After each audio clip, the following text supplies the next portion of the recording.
Hello, everyone, and welcome back to Swordland, where we might have overspent just a tiny little bit. It'll be fine. I'm sure it'll be fucking fine. Um, 87 signatures behind the proposal to amend the Constitution. Uh, Not great, not terrible. Let's continue, shall we? Next chapter. A new Swordland indeed. This is not good.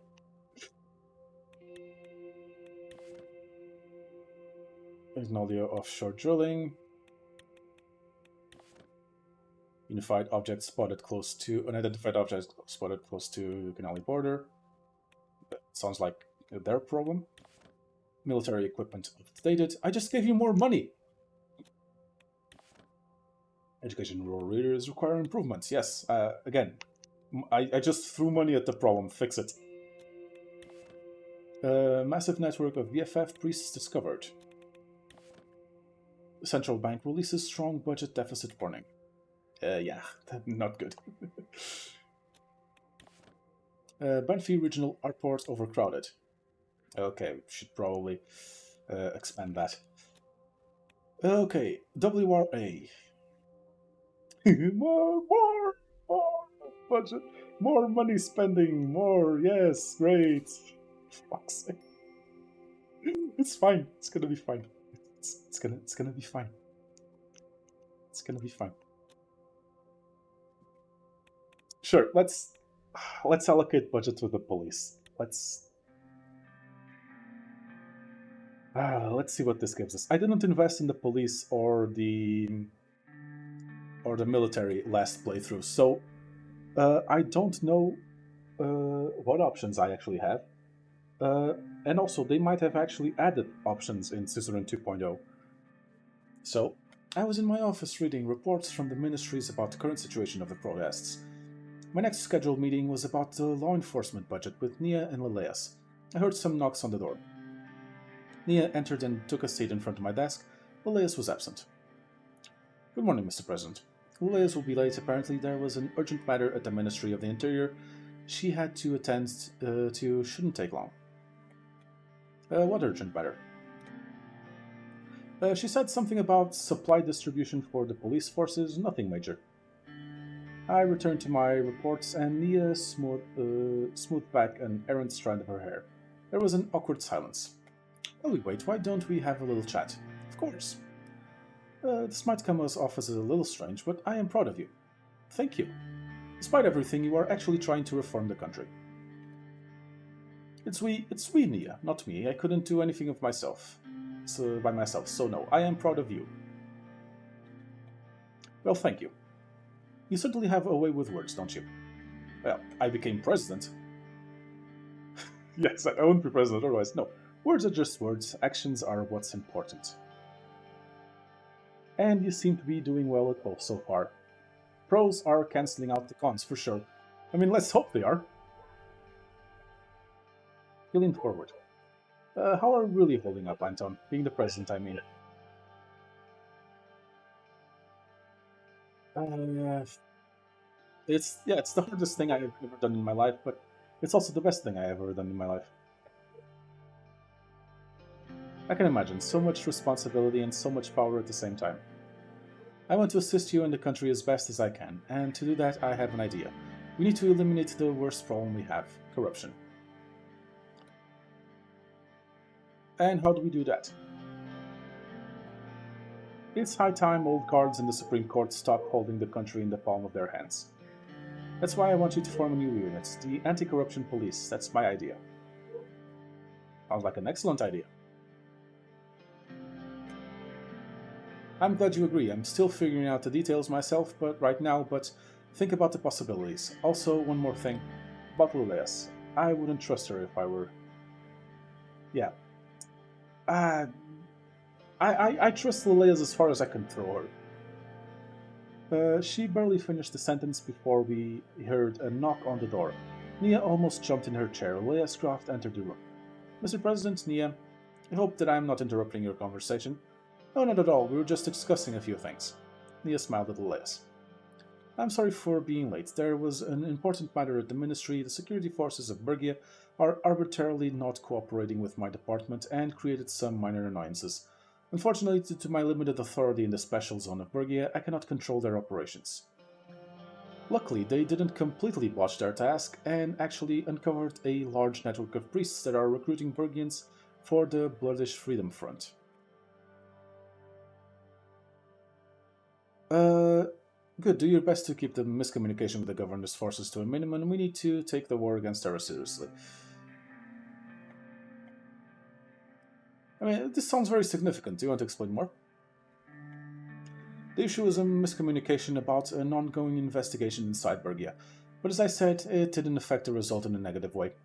The investigation itself, however, revealed some troubling facts. We suspect the existence of a massive network of BFF-aligned priests currently serving in Bergia. We have discovered that most of the existing Golkondist sanctuaries and communities inside Bergia are indeed working directly for the BFF. Several reports also point to a possible infiltration of the Dasnurist and Ruakist, Russist, whatever, communities by these Golkondist sects. May the Divine God forgive us, for fuck's sake, if all this is true. Keep.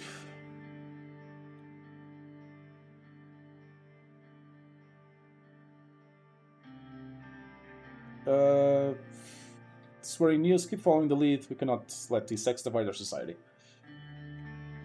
Of course, Mr. President. Lilias took the seat next to Nia as she continued talking. Well then, let's go straight in. We will provide a brief update on the situation of law enforcement. Go ahead. Yep.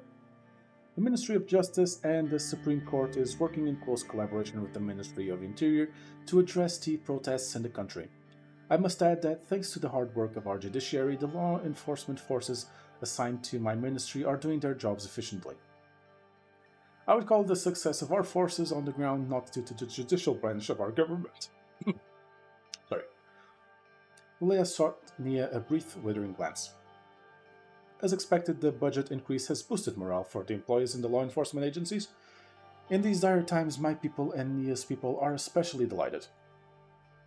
This came as a pleasant surprise to many in the Ministry of the Interior, since it was not even one of our campaign promises. And for that, all I'll say is bravo. This was an excellent decision. Agreed. At the Ministry of Justice, we are very happy with the decision as well.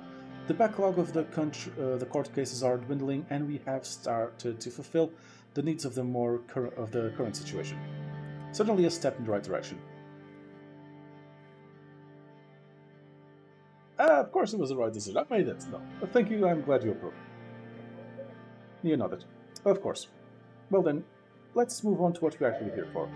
Due to the budget increase, we can start doing much more as the main branches of security in Sorland. However, a decision has to be made about the budget balance between the Ministry of the Interior and the Ministry of Justice. Exactly, when deciding, you must look at the bigger picture. I believe you will make the right choice and pick the Ministry of Interior. What if I decide to balance the budget in between Ministry of Interior and Ministry of Justice? Balancing the budget won't help us much. The current situation clearly demands that a decisive choice be made to benefit the nation. I agree, we need to focus on one ministry to achieve tangible results. Of course, what would make the more sense in the current situation would be to support the much neglected Ministry of Justice. That would improve the legal system in Sorland. Tell me, Nia, who brings the criminals before the justices? Oh, for fuck's sake. Let me answer. The police force. Ah, yes, we love our cops, our law enforcement. The police force is connected to Ministry of Interior. Why should I pick the Ministry of the Interior? The Ministry of Interior is a much more significant and important government agency that is in need of the funds, especially during these times where there are many protests in the country. Good luck prosecuting criminals on or going through local government laws without enough judges, Lilia. Why should I pick the Ministry of Justice?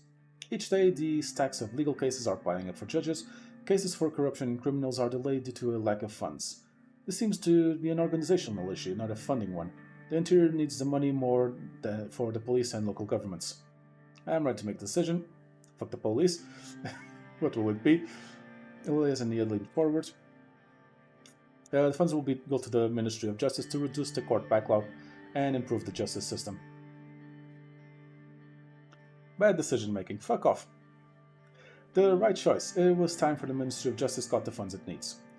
Brief moment of deliberation passed. Elias got up from her seat. I must return to the Ministry to implement necessary changes. Very well. See you soon, Elias. I need to have a few words with Mr. President. Elias left the room. Here is my proposal. Corruption has always been a major issue with any government. It is the root of all evil. That is why I am proposing the formation of the Anti-Corruption Police.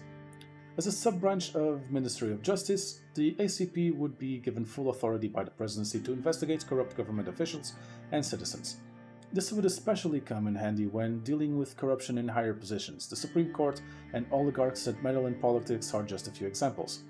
If you accept this, this will give our administration the ability to deal with corruption quickly and decisively. Yes, you already had me convinced when I gave you the money. Form the anti-corruption police. Excellent, I will start the prep work. You are making good decisions after good decisions today, Mr. President. Stop with the flattery. That's starting to get too much. I'll be in touch. Mia got up and left the room.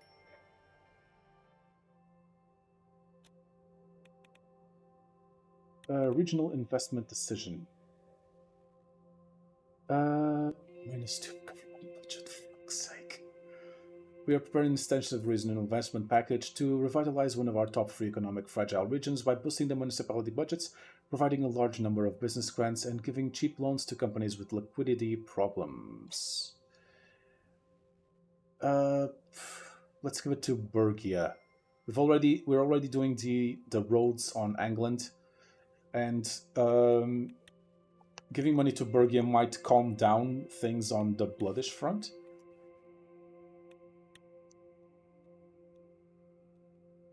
Using schools to train militias, that's fantastic. Fantastic efficiency. -14 budget. Fucking hell. It was early evening, still lights out, with a faint nip in the air. Frank was at a friend's and Dina was at an art class. Monica and I decided to go for a walk before dinner. Our favorite place for a stroll was the nearby Capitol Park, the largest green space in all of Holsworth. Before the children were born, we had spent many an evening engaged in deep conversation along the riverside promenade. Another favorite path wound through the woods behind the presidential housing complex to a private pond where the children could swim in summer. I was told that Sol himself had it built. The benefits of being president. Monica met me by the door, and we put on our coats and hats. I was going to suggest we walk towards Sol Square, but the guards told me it's been closed for yet another protest. I wonder who they are protesting this time. The young swords are taking it too far. Old grudges die hard, I see. This is different, nastier breed. In any case, where shall we go? I'm not sure Capitol Park is a wise idea in this climate either.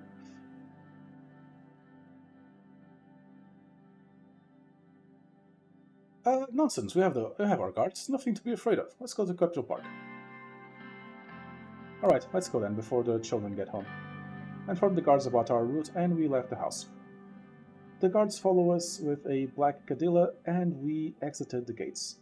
Walking briskly, we reached Capitol Park in minutes. As we entered the park, Monica broke the silence. So how was your day? Paperwork, endless meetings, the usual nightmare. I don't know, I imagine some might find that stimulating. What about I hope yours was better. Oh, it was fine. I caught up on some reading while the children were at school. As we reached the river, we saw Ionis Krona, the former Minister of Justice, walking in the opposite direction. I remembered that Nia Morgana used to be his vice minister. He gave us a quick nod of acknowledgement.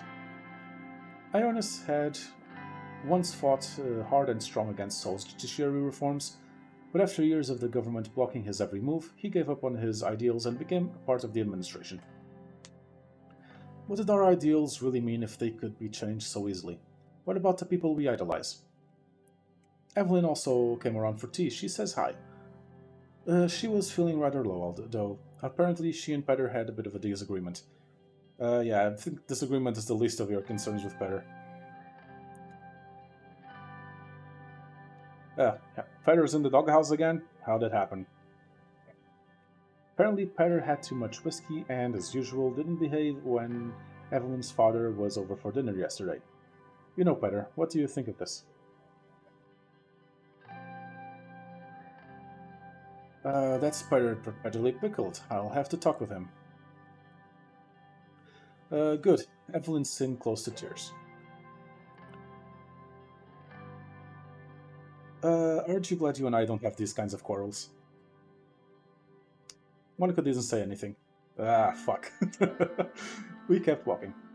You know, Evelyn hasn't been the same since what happened to her at Walsort Post last year. You remember how she got fired for supporting Alfonso? Heather tried everything to get her job back, but it didn't work.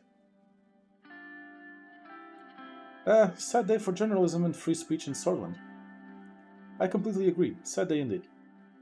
But enough about veterans. I also spoke to Janice on the phone. Oh, Janice. Right. You remember my friend from university? We were in the Swordish literature class together. A few years younger than me, red hair, scar on her forehead. We had dinner with her and her husband once or twice. Neither the name nor the description rang a bell. I still don't remember her, but go on. Anyways, she's been working as an executive assistant at the Violet Pictures film studio.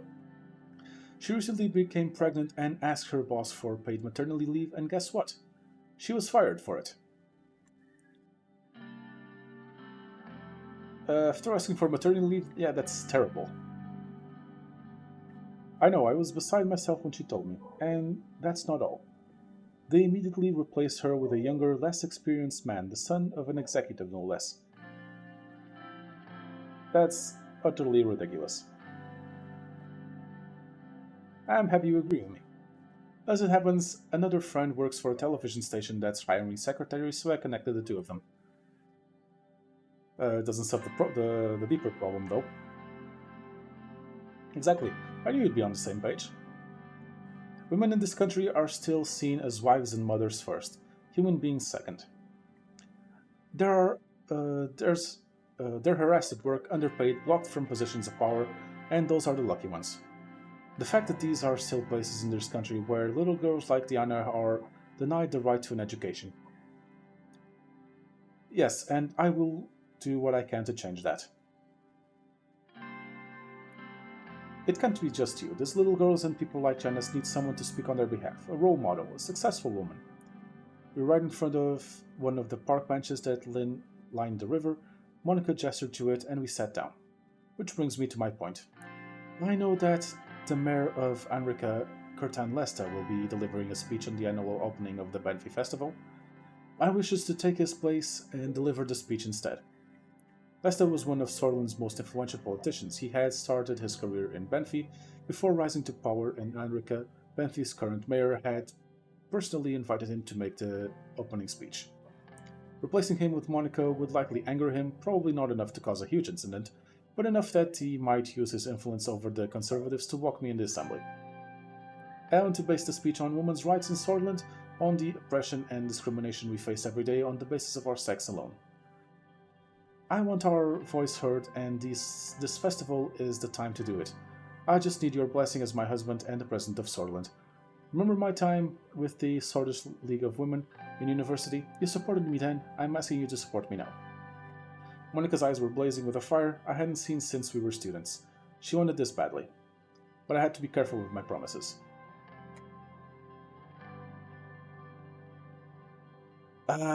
Yeah, does it have to be at the festival? Can't you make the speeches another time?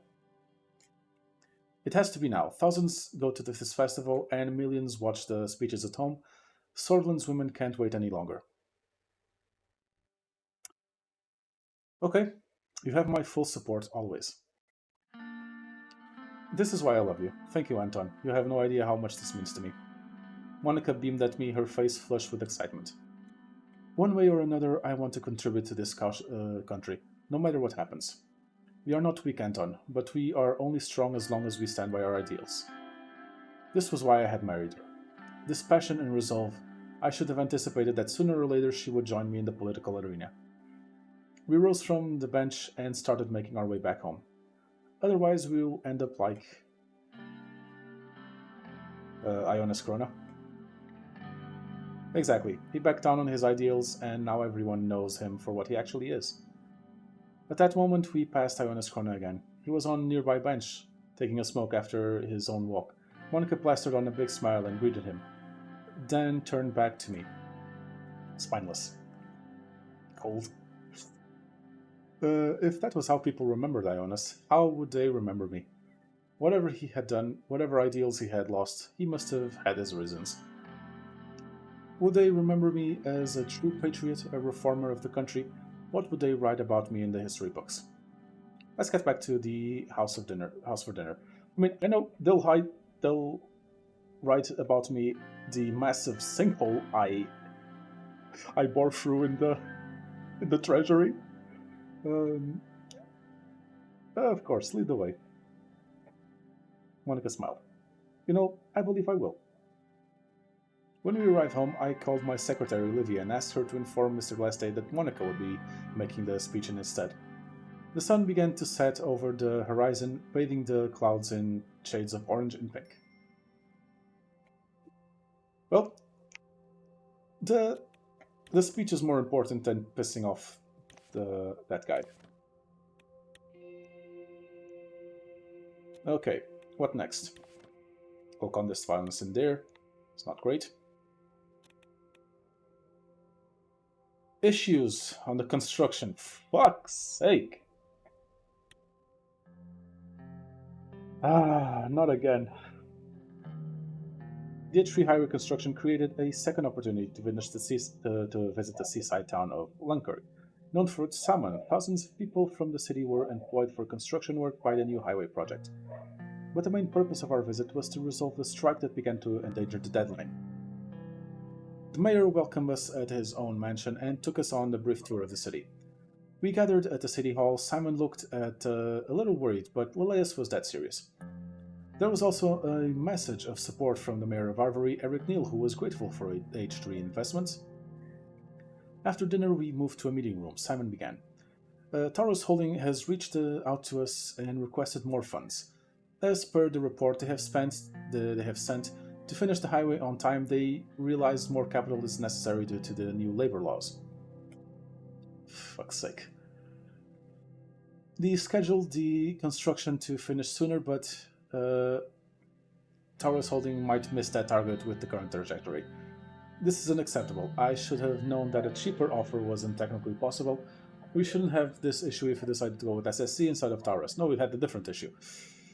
Now they are requesting more funds to be able to cover the increased costs. If we don't provide, we could face a delay which would endanger our reputation.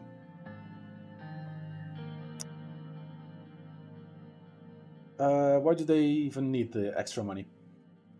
They need it for unforeseen expenses that came from the new workers' rights bill. A couple of shipment companies they had contract with also increased costs on unnecessary materials.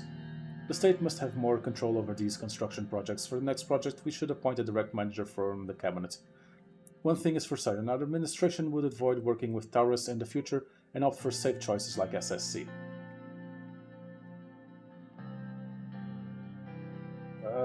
Mistakes happen in any project. Maybe, but we could have avoided this issue. There were warning signs around Taurus already. Will we sink more money into this and let them figure out? We have to. Give them the money. As you wish, I will allocate the funding to Taurus Holding. First they fail to do their job properly, then they get the money. Ridiculous. Shut the fuck up, Lilius. I need this highway up and running pronto. Regardless, the decision is made. Well then, thank you for coming. That's all on this matter. Thank you, everyone. Simon nodded, and we left the meeting room.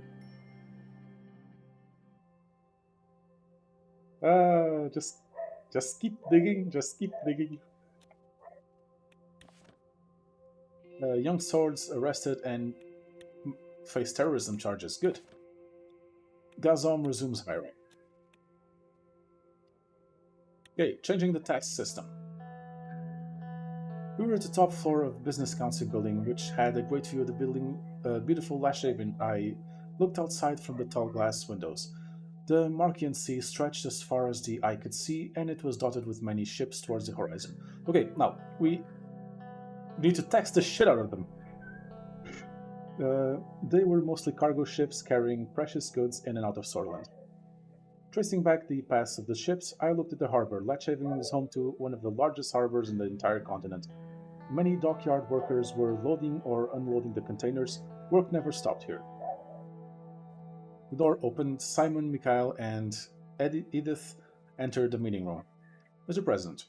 Mr. President, so nice to see you again. Good afternoon, Mr. President. It's good to see you all again. Simon put down his bag on the table and started collecting his documents while the others slowly took their seats. Mr. President, before we start, I would like to mention some rumors that I heard.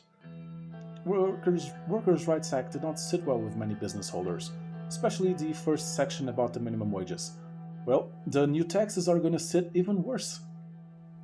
I heard the same. This has caused these businesses to lose millions of rands just overnight.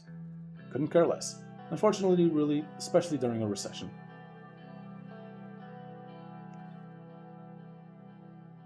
What is unfortunate was that this bill was enacted this late. Neither of them responded. Simon waited patiently. Once everyone was ready, he adjusted his glasses. First of all, I would like to thank everyone here for their work on our tax system reform. We all know how complicated our current system is, and this work wouldn't be possible without you. He turned to me. The ultimate goal here is to end the recession. Before we move ahead and start formulating a plan, we need you to determine our direction, Mr. President. We have a few possibilities as a result of the work we have done so far. We can increase, maintain, or decrease the taxes for large corporations. I believe some of us in the room have a few strong opinions about this. In parallel, we can increase, maintain, or decrease the taxes for small and medium businesses. Let's start with the large corporations and we'll move to small businesses. What is the outcome if we increase the taxes for large...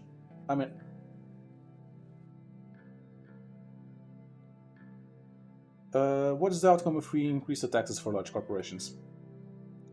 Simply put, if we increase the taxes, we will have more government budget to spend, which may come in handy. On the other hand, it's not directly helping us revitalize the economy.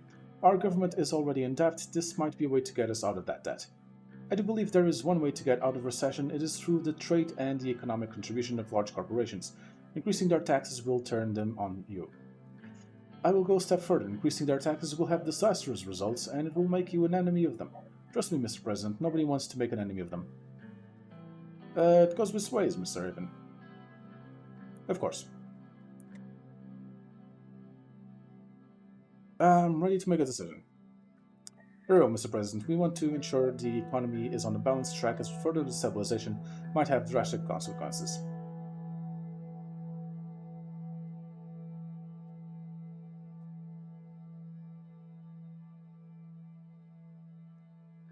Increase the taxes for large corporations and decrease for small businesses. You are making a mistake. Yeah, I've heard that before. This is going to have an outrageous effect down the road. Enough, the President has made this choice. Well then, I have taken a note of our action and I will put it to implementation as soon as possible. We will be giving people some relief by enacting tax breaks for small and medium businesses, and there will be an increase for large corporation taxes, which will help us sustain our balance. Simon organized a stack of papers he had in front and placed them back into his briefcase. Well then, thank you everyone, that will be all for today. Good work. He left the meeting room. I decided to stay a bit longer. I went by the windows again and kept watching the scene in silence for some more time. Well, that helped a little bit, kind of. Rural development plans near completion, good. Okay, inspect the schools. Queen Beatrice calls Sorlin a threat to world peace. Fucking cunt. ATO Economic Summit in Perla. Once the reports Lesbia condemns Rizia's energy alliance.